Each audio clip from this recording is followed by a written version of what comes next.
দেশে দীর্ঘদিন ধরে চলছে জ্বালানি তেল সংকট। বাগেরহাটের পরিস্থিতি জানাতে এবারে যুক্ত হচ্ছেন সহকর্মী মামুন আহমেদ। কথা বলছি তার সাথে। মামুন, আপনার জেলায় কতগুলো ফুয়েল পাম্প রয়েছে এবং সেখানকার সার্বিক চিত্র আমাদেরকে জানাবেন।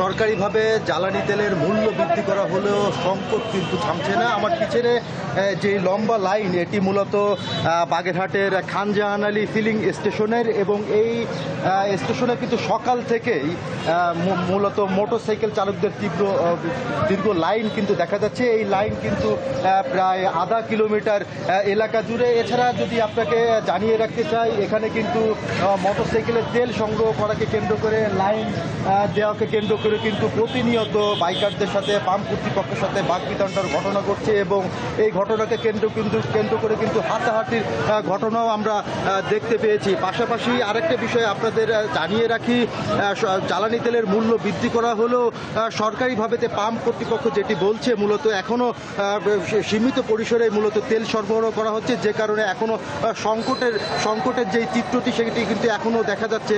এছাড়া এই বাগেরহাটের যে পাম্পগুলো রয়েছে, বাগেরহাটের 10টি যে পাম্প আছে, সেই পাম্পগুলোতে কিন্তু পেট্রোল এবং ডিজেলের সরবরাহ স্বাভাবিক থাকলেও এখনও কিন্তু এখানে অকটেন কিন্তু এখনও অ্যাভেলেবেল পাওয়া যাচ্ছে না। এখানকার যারা বাইক চালক আছে তাদের মাঝে কিন্তু তীব্র ক্ষোভ এবং হতাশা বিরাজ করছে, কারণ প্রচণ্ড গরমের মাঝে কিন্তু তারা এই লাইনে অবস্থান করছে, এবং এই লাইন ব্রেক করে যারা অনেকেই তেল নিচ্ছে, অনেকেই প্রভাব খাটিয়ে লাইনের আগে যে তেল নেওয়ার কারণে কিন্তু প্রতিনিয়ত এখানে যারা মোটরসাইকেল চালক রয়েছে তাদের সাথে কিন্তু এখানে পাম্প কর্তৃপক্ষের সাথে বাকবিতণ্ড হচ্ছে, এবং এই পাম্পে কিন্তু পুলিশ মোতায়েন রয়েছে, যারা এই বাকবিতণ্ডা তারা নিরসনের চেষ্টা চালিয়ে যাচ্ছে। সব মিলিয়ে বাগেরহাটে